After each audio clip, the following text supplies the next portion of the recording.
Yes, ẹ kọ́ lẹ́yìn ènìyàn mi. Ìròyìn ayọ̀ lélẹ̀. Eléyìí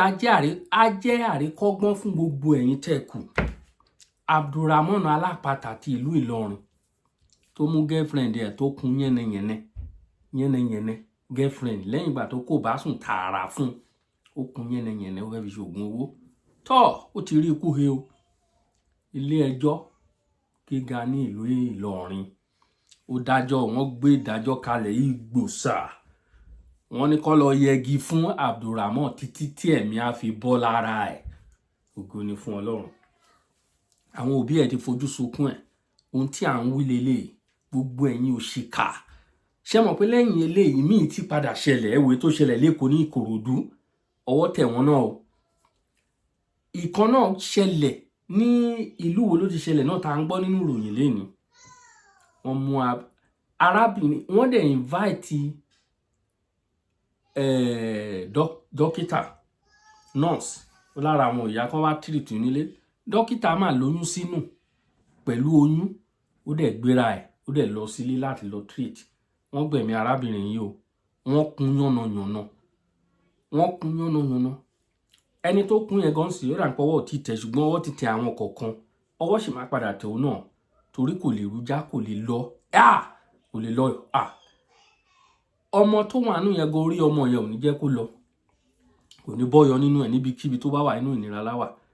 Tọ́ gbogbo ẹ̀yin àfáà ibú tẹ wà nílẹ̀ Yorùbá tó yẹ pé èèyàn lẹ fi ń ṣoògùn ẹ fi lè ṣàríkọ́gbọ́n o. Èké tọ́wọ́ bá tẹ̀ irú nǹkan báyìí là ń fẹ́ tó bá ń bẹ́rin yín lórí dànù ní ìkọ̀kan mo rò pé ara yín á lọlẹ̀. Bẹ́ẹ̀ ni bí iṣu ṣe kú bí ọ̀bẹ ṣe bẹ́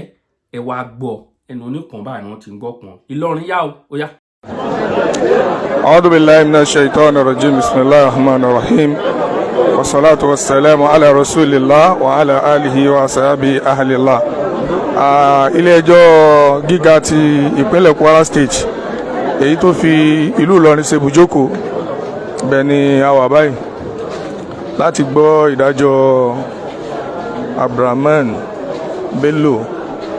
èyí tí ó ṣekú pa Hafsat Adéfúlá bẹ́ẹ̀ la wà báyìí láti gbọ́ ìdájọ́ níní ẹjọ́ wá sí ìparí tí wọ́n sì dájọ́ fún Abdulrahman àti àwọn tí ó ṣẹ́kù rẹ̀. Báwo ni ìdájọ́ náà ṣe lọ pẹ̀lú ògo Ọlọ́run gbogbo wa ni a gbọ́ bí ẹjọ́ ṣe lọ nísìn pẹ̀lú ògo Ọlọ́run. Tá bá ti wà pẹ̀lú àwọn lọ́yà tí wọ́n dúró fún Hafsat barrister AA Àjàsá ìgbà tí wọ́n pronounce orúkọ barrister Àjàsá nínú court àwọn yẹn sọ pé Àjàs báwọn yẹn ṣe pariwo. Wọ́n sì wá pẹ̀lú associate professor Saddam Fọlọ́nsọ Fàgbà nílé ẹjọ́ báyìí. Gbogbo tó ṣẹlẹ̀ nílé ẹjọ́ ẹnu tèmi kọ́ lẹ́ẹ̀ ti gbẹnu àwọn tí ó tọ́ sí ẹnu wọn náà ni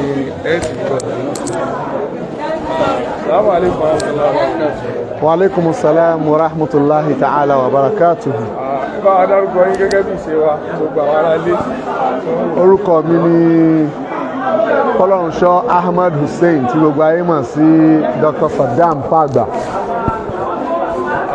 Ẹ dákun kí ni àwọn kan tó bẹ̀rẹ̀ nílé ẹjọ́ lórí pé a lo bí wákàtí méjì ó lé. Yes, wákàtí méjì àbọ̀. Ó fún tí ó mẹ́ta gan báyìí. Bẹ́ẹ̀ni. Kí ló dé tí ẹjọ́ náà gùn tó bá wọn lónìí àti kí ni ilé ẹjọ́ sọ? A dúpẹ́ fún Ọlọ́run gẹ́gẹ́ bá a ṣe sọ ní the last time tá a wá sí court wípé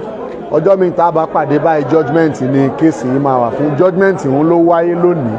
Òní ni ilé ẹjọ́ fi ìdájọ́ lélẹ̀ lórí gbogbo ọjọ́ tá a ti ń ròbọ̀ láti bí oṣù mẹ́ta lórí kéèsì Abdulrahman Bello àtàwọn mẹ́rin tó kù.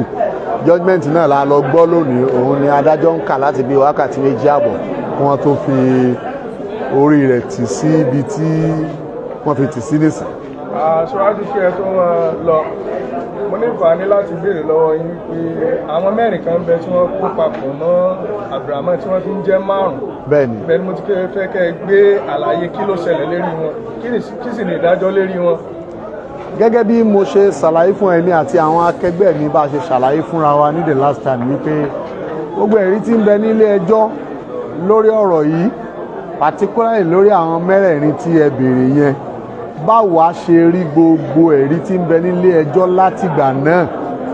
àwọn ò tí ì rí nǹkan kan tí ó lọ mọ́ wọn ní ẹsẹ̀ ṣùgbọ́n àwa kọ́ ládájọ́ bá a ṣe sọ nígbà yẹn ní táwọn á lè mọ́ rí adájọ́ lè rí ni àfi ní ẹnu àti sọ pé báyìí ló ṣe gbọdọ̀ rí nígbà náà ṣùgbọ́n lónìí pẹ̀lú ògo Ọlọ́run nígbà tí adájọ́ review gbogbo evidence wọn Ọlọ́run ní kó já sí pé báwa ti rí òun gẹ́gẹ́ bí iṣẹ́ tá a kọ́ bẹ́ẹ̀ náà lọ́lọ́run ní kí àwọn adájọ́ wa náà rí wọ́n ní àwọn mẹ́rẹ̀ẹ̀rin látòrí ẹnì kejì tí dórí ẹnì karùn-ún kò sí nǹkan kan tó lọ mọ́ wọn lẹ́sẹ̀ kò sí nǹkan kan tó kàn wọ́n wọn ò ní ipa kankan tí wọ́n kó níbi ìwà ọ̀daràn ìwà ìpànìyàn tí wọ́n torí ẹ̀gbẹ́ Abdulrahman wákọ̀ tí wọ́n kó wọn pọ̀ mọ́ nígbà tó ti wá rí bẹ́ẹ̀ yẹn ilé ẹjọ́ tú àwọn mẹ́rẹ̀ẹ̀rin kalẹ̀ pé kí wọ́n máa lọ lálàáfíà wọ́n ti dà wọ́n lẹ̀ kí wọ́n lọ ní bọ́rọ̀ tí wọ́n ṣe mọ́ mi. ká lọ sí orí Abdulrahman gẹ́gẹ́ tí ilé ẹjọ́ sọ nípa Abdulrahman gẹ́gẹ́ bí ìdájọ́ tó lọ lónìí. gẹ́gẹ́ bí àṣà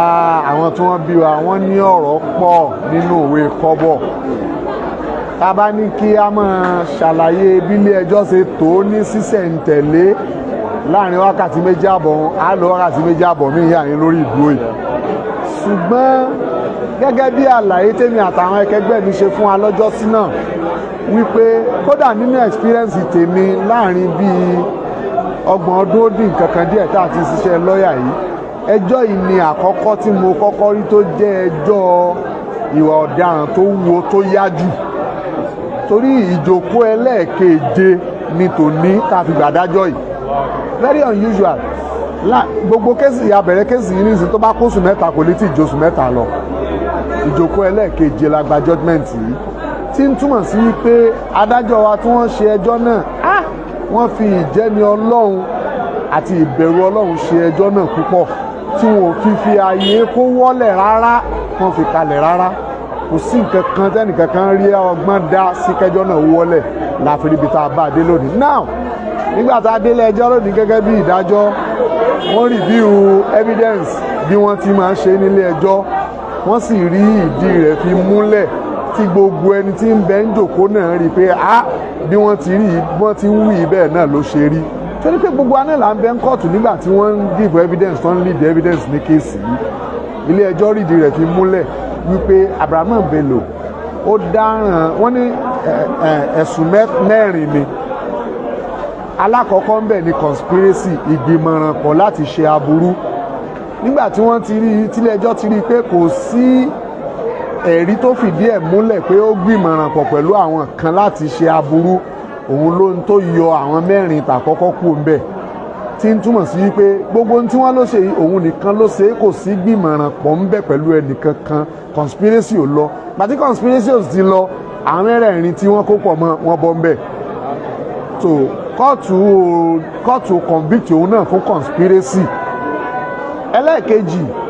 òun ni ẹ̀sùn pé ó fi ipá bá Hafsa sùn ó fi ipá bá a lò pọ̀ kó tó pa ilé ẹjọ́ review rẹ̀ wọ́n rí wípé kò sí ẹ̀rí kankan níwájú ilé ẹjọ́ tó fìdí ẹ̀ múlẹ̀ wípé tipátipá ló fi bá a sùn so kóòtù discharge rẹ̀ fún kéèsì rape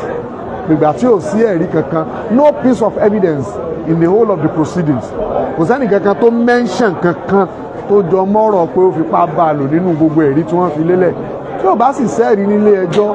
adájọ́ ò lè dá ẹjọ́ lórí ẹ̀sùn tí ò bá sẹ́ẹ̀rí tí ó fìdí ẹ̀ múlẹ̀ náà ẹ̀sùn ẹlẹ́ẹ̀kẹta òun náà ni kí wọ́n bá ẹ̀yà ara èèyàn lọ́wọ́ èèyàn àbí ní sàkáání èèyàn àti ẹ̀jẹ̀ ilé ẹjọ́ rí ìdí rẹ̀ fi múlẹ̀ pẹ̀lú overwhelming evidence àti confessional statement ti accused gan ti ní first defendant fúnra ara rẹ̀ wípé ó jẹ̀bi ẹ̀sùn ìbá ẹ̀yà ara èèyàn lọ́wọ́ ẹ̀ àti ẹ̀jẹ̀ ọmọnìyàn ilé ẹjọ́ wa dá lẹ́jọ́ ẹ̀wọ̀n ọdún 10 fún ẹ̀sùn yẹn àti owó ìtanràn 100,000 naira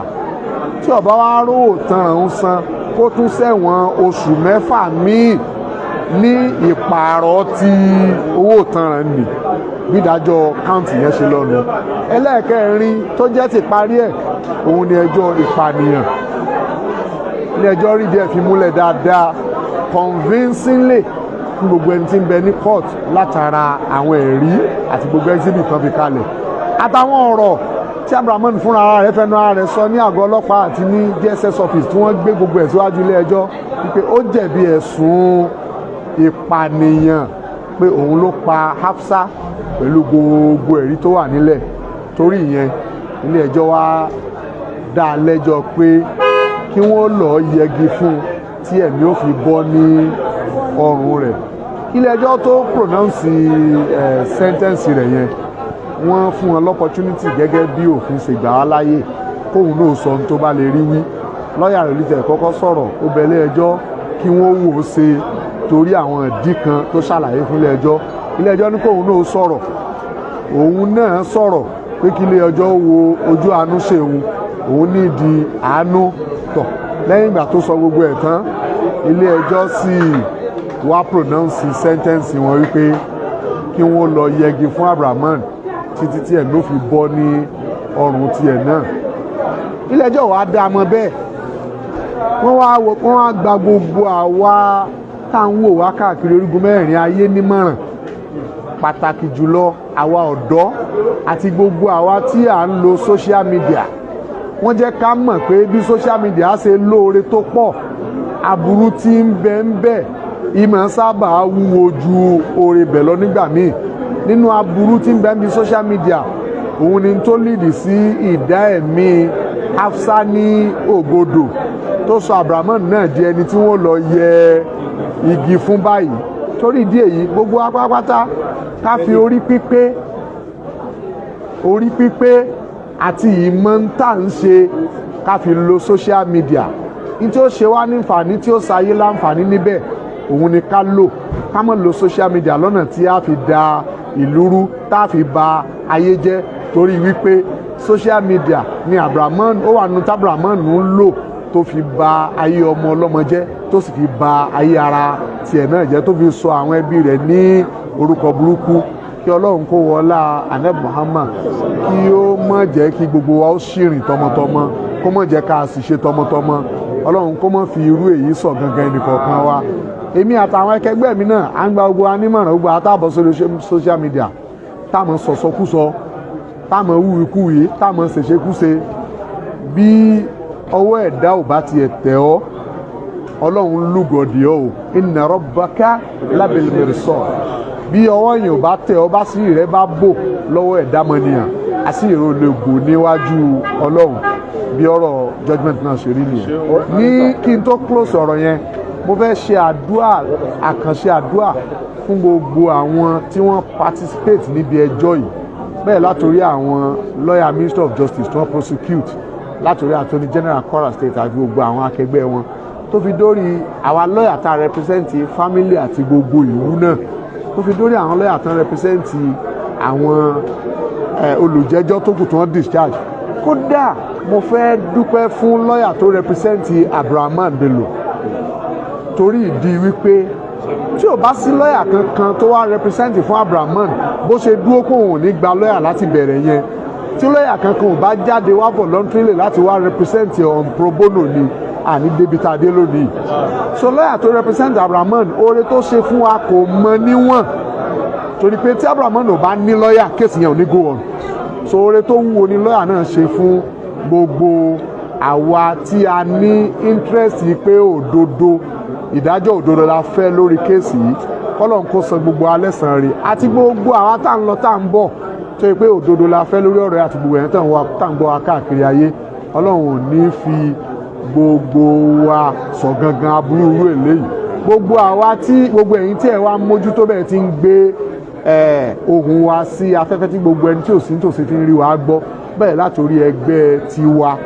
Ògo Ìlọrin àti gbogbo ẹ̀yin outlet tó kù tí ẹ̀ ń gbé kámẹ́rà sí wa lójú ní gbogbo àti ẹ̀ ń gbọ́ BBC Yorùbá Emirates àti everybody adúpẹ́ atótó arére BBC Yorùbá yes gbogbo wa àti individual àti kálukú náà yọ fóònù tí ẹ̀ ń kọ́bà rẹ̀ gbogbo wa pátá la dúpẹ́ fún torí pé a rí i pé common goal tí gbogbo wa ní náà ni wípé bó ni ìdájọ́ òdodo ṣe wáyé lórí ọ̀rọ̀ yìí òun la fi sọra wa di monitoring expert so lórí ẹ̀ kọ́lọ̀ kó san gbogbo wa ní ẹ̀san rí. àwa dúpẹ́ ẹ máa gbọ́ àwa dúpẹ́ fún ẹ̀ka ìdájọ́ Kwara State Judiciary tí wọ́n fún wa ní enabling environment láti jẹ́ kí ẹjọ́ yìí kó lọ bó ti tọ́ àti bó ṣe yẹ kọ́lọ̀ kó mọ̀ da ẹ̀tùrú mọ́ àwọn náà ní ọwọ́. ẹ ṣe púpọ̀ sà ǹjẹ́ ẹ lè sọ orúkọ yín lẹ́ẹ̀kan sí orí ìkànnì BBC Yorùbá la wà. orúkọ mi ni Fọlọ́runṣọ́ Ahmad Hussein tí gbogbo ayé máa ń pè ní Dr. Saddam Fagba. ẹjọ́ ta ni ẹ dúró fún ní ilé ẹjọ́. àwọn fámìlì Hafsa ọmọ tí wọ́n pa ni èmi àti àwọn akẹgbẹ́ mi dúró fún àti gbogbo aráàlú tó ní interest lórí kéèsì yìí tá à ń pè ní public interest. ìjọ ní ìṣẹ́jú àyà sẹ́yìn sì lè sọ fún wa bí ìgbẹ́jọ́ ṣe lọ àti àwọn ẹ̀sùn tí wọ́n dá. mo ti ṣàlàyé ẹ̀ lẹ́ẹ̀kan wọ́n ti kóòtù discharge àwọn mẹ́rin tó kù wípé wọn ò lẹ́jọ́ kankan jẹ́ torí pé nǹkan kan ò rò mọ́ wọn lẹ́yìn lẹ́sẹ̀ wọ́n discharge Abdulrahman náà fún conspiracy pé it was not established wọ́n sì discharge rẹ̀ fún rape pé òun náà wà established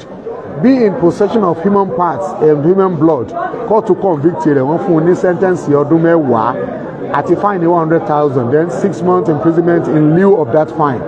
wọ́n sì convict rẹ̀ wọ́n sentence rẹ̀ to death by hanging fún homicide bí ìjìnlẹ́jọ́ náà ṣe lọ nìyẹn. nígbà ìjà Abdulrahman ní àṣẹ àti péjọ kò tẹ́mi lọ́rùn lórí ọ̀rọ̀ yìí. yes ó ní opportunity láti péjọ kò tẹ́mi lọ́rùn torí àwa náà retí ẹ̀ àrètí ẹ̀ ó ní àǹfààní lábẹ́ òfin Nàìjíríà láti pe ẹjọ́ even títí dé Supreme Court. ẹsẹ̀ tó sà nínú tí a rí ni pé kò tó oṣù méje tí wọ́n fi ṣe ẹjọ́ yìí léyìí tó jẹ́ kó yàtọ̀ sí gbogbo àwọn ẹjọ́ eléyìí tí wọ́n ti ṣe látẹ̀yìnwá báwo ni kí lẹ̀yin rí sí léyìí. èyí tí mo rí sí ni wípé efficiency judiciary Kwara State òun ni Ọlọ́run fi hàn gbogbo ayé yẹn pàtàkì jùlọ tẹ́ bá lórí social media lẹ́nu ìgbà tọ́jọ́ ìbẹ̀rẹ̀ àwọn oníwòrò aláìláńkàlí pọ̀ gan tí kálukú kàn dúró ní kọ́nà yàrá rẹ̀ tí ó mọ wíwòrò wòrò ọ̀rọ̀ tí wọn ò mọ̀ díẹ̀ tí wọn ò débi tí ń ṣẹlẹ̀ tí wọn ò mọ̀ tí ń ṣẹlẹ̀ tó mọ̀ sọ̀sọ́kúsọ ará Ìlọrin ti fọwọ́ bọ ẹjọ́ Ramoni lẹ́sẹ̀ wọ́n ti jí gbé lọ gbogbo àwọn ọ̀rọ̀ dáadáa yẹn eléyìí tó ṣẹlẹ̀ lénìí láàrin oṣù mẹ́ta tá a fi ṣe ẹjọ́ tí wọ́n máa ń ṣerú ẹ̀ lọ́dún mẹ́jọ ẹjọ́ tí wọ́n máa ń ṣerú ẹ̀ lọ́dún mẹ́jọ níbòmíì tá a wá ṣe láàrin oṣù mẹ́ta nílọrin yìí èyí ó ń jẹ́ kí gbogbo ayé ó mọ̀ wípé ìlú òdodo nílùú Ìlọrin gbogbo ń tàn bá ń sì ń ṣe níbí òdodo là á máa ń fi ń ṣe judiciary wa ní Kwara State náà judiciary tí ó dáa tó dúró lórí òdodo ni. Barrister Adémọ́lá Àjàsá ẹ dákun ẹ̀yin mo fẹ́ béèrè question lọ́wọ́ yín fún ìpè tí mo máa ń gbà lọ́dọ̀ àwọn ènìyàn wípé kí ni wọ́n máa ń mẹ́sẹ̀jì mi pé Ògo Ìlọrin kí lè rí ṣe sí ọ̀rọ̀ yìí gẹ́gẹ́ bí agbẹjọ́rò fún Ògo Ìlọrin kí nípa tí Ògo Ìlọrin ti kó nínú kéèsì yìí àti Ìlọrin generally àbí entirely kí nípa tí Ìlọrin kó. ipa tí Ògo Ìlọrin kó àti Ìlọrin generally gbogbo wa náà la lè rí because lẹ́ni yìí tí wọ́n bá ti rí Àjàsá wọ́n ti mọ̀ pé lọ́ọ̀yà Ògo Ìlọrin ni ó dé yẹn so láti gbàtà dẹ̀ ti bẹ̀rẹ̀ kéèsì Abdulrahman láti February tí incident yẹn ti ṣẹlẹ̀ láti magistrate court títí tàbí dé high court tàbí gba judgement lẹ́nu èmi gẹ́gẹ́ bí ẹnìkan tí mo jẹ́ lọ́ọ̀yà f'Ògo Ìlọrin mo ensure pé mo wà ní court all the time gbogbo bí proceedings yẹn dẹ̀ ṣe lọ pátá òun la follow títí tí a fi gba judgement ní èní then lára àwọn ipa tí Ìlọrin as a whole tí wọ́n kó òun ní pé àwọn ọ̀tọ̀kùlúùlú àwọn èèyàn pàtàkì láwùjọ nínú Ìlọrin gbogbo wọn ni wọ́n wá sí kóòtù látìgbà tí kéèsì yìí ti bẹ̀rẹ̀ pàápàá jùlọ èyí tó tún wá jọ wá lójú jù tá a tún rí lẹ́yìn òun náà ni ti bàbá wa bàbá Modibo Prince Modibo tí wọ́n jẹ́ tí wọ́n jẹ́ ọmọ bàbá wa emir ti tèmi yìí ṣéwù wàláhì àti mọ́kàmínà náà látàkàbù dára tó wà látàṣà wà láhàlà wà láàkúwàtà àgbàgbà. So ara wọn náà ní kóòtù lẹ́ni nígbà tá a sì ti lè rí bàbá wa Mọ́díbò ti gèrí a ti mọ̀ pé a ti rí bàbá wa emir nìyẹn. So àwọn náà wá láti wá fi hàn láti wá jẹ́ kí gbogbo ayé mọ̀ pé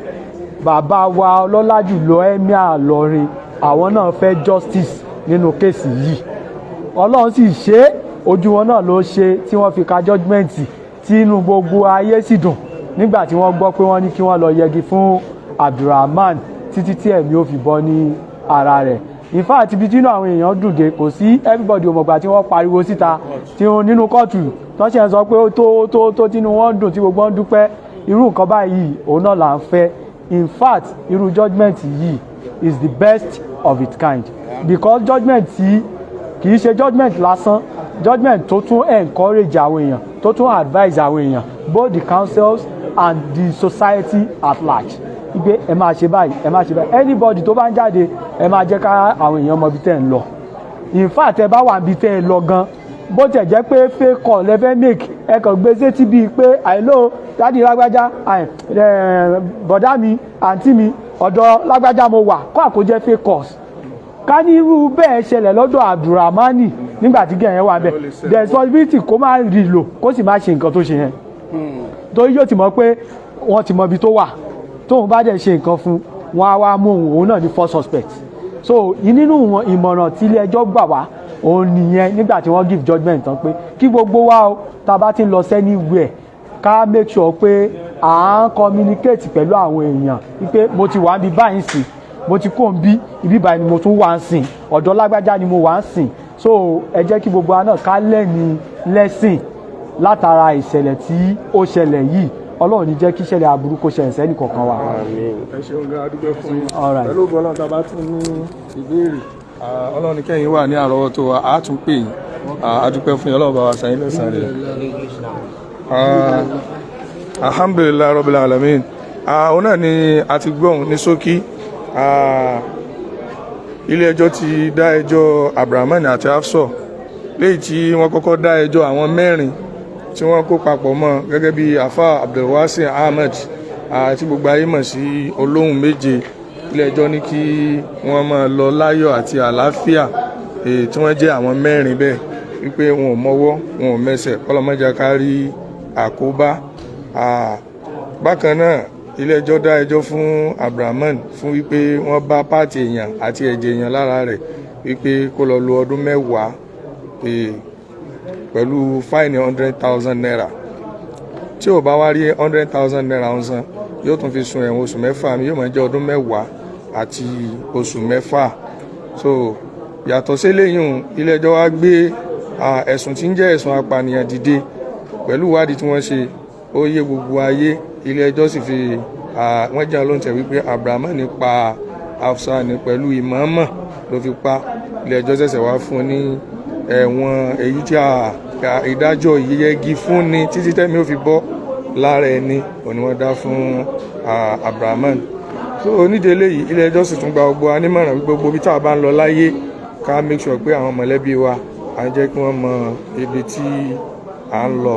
Gbogbo àwọn tí wọ́n fara káásá nínú ìṣẹ̀lẹ̀ yìí bíi àáfàá rẹ̀ tí ó máa ń lu bàndírì fún tó bá jọ lọ program tí àáfàá ò mọwọ́ tí ò mẹsẹ̀ àti gbogbo àwọn yòókù Ọlọ́run dákun àbẹ̀ọ́ mọ́sà gbogbo tí wọ́n ti sọnù nínú ìfarakásá ìṣẹ̀lẹ̀ yìí Ọlọ́run dá padà fún wọn o Ọlọ́run dá padà fún wọn o wá wọlá pé ẹ̀mí mímọ́ làwọn náà fi ń ṣàdúrà fún wọn má jẹ́ káwa náà kó sínú àkóbá má jẹ́ àkóbá àdábá ọ̀rọ̀ lọ́rọ̀ àti ìmọ̀ Ọlọ́run dákun má jẹ́ ó ṣẹlẹ̀ sẹ́nu kọ̀ọ̀kan wa pẹ̀lú ògo Ọlọ́run a máa fi eléyìí a máa fàṣìkò yìí dágbére fúnra wa tá a bá tún ní information tó jẹ́ tuntun tó yẹ ká gbọ́ pẹ̀lú ògo Ọlọ́run a tún jẹ́ àmọ́kọ́. Assalamu alaikum wa rahmatullahi wa barakatuh. Ẹ ṣeun ẹ̀yin ènìyàn mi òun náà lẹ rí yẹn òun náà lẹ gbọ́ lẹ́nu wọn yẹn wọ́n ti gbé ìdájọ́ kalẹ̀ nílùú Ìlọrin wọ́n ní kó yẹ igi fún Abdulrahman alápatà. Gbogbo ẹ̀yin tó kù mo rò pé ẹ fà sẹ́yìn díẹ̀ ẹ̀yin àfa ibú tó jẹ́ pé èèyàn lẹ fi ń ṣògùn ẹ dẹ̀ máa sọ̀rọ̀ sáwọn oníṣẹ̀ṣe ẹ̀yin dẹ̀ ní ọwọ́ yín gbó burúkú ju ti Fádèyí olóró lọ ẹ̀yin ẹni ibi aborí má bò wà òun lọ́pọ̀lọpọ̀ nínú yín bó jẹ́ yálà bó jẹ́ àwọn pásítọ̀ ló ṣerú eléyìí ẹnikẹ́ni bọ́dì tọwọ́ bá tẹ̀ ẹ jọ ilé ẹjọ́ ẹ máa bá wa dá ẹjọ́ ikú fún wọn kán pa wọ́n ní gbangba ara àwọn nǹkan tí wọ́n adopt lára àṣà wa gbogbo ẹ̀yin tẹ̀ ń bú àwọn oníṣẹ̀ṣe àwọn nǹkan tiwa nílẹ̀ Yorùbá ara ẹ̀ náà lélẹ́yìí o bí wọ́n fẹ́ lọ yẹgi fún yín ara ẹ̀ ní o láyé àtijọ́ kí ni wọ́n á ṣe wọ́n á gbéyàn sí gbàgede wọ́n á bẹ́rí ẹ̀ sóògùn òun náà ní eléyìí àwọn modelize títí wọn ni ṣe rí ara nǹkan tí wọ́n yọ lára wa nìyẹn ẹ wàá máa bú wa ẹ ní wọ́n ń ṣe kinní kan wọ́n ń ṣe kinní kan òun náà lẹ́rìí yẹn sí wọ́n ti ní kó lọ yẹgi fún ikú ní eré ẹ̀ṣẹ̀ wọ́n sentence ẹ̀ to death yes irú ẹ̀ là ń fẹ́ irú nǹkan tíjọba gbé kalẹ̀ irú ẹ̀ gẹ́lẹ́ nǹkan tá à ń wá lélẹ́yìí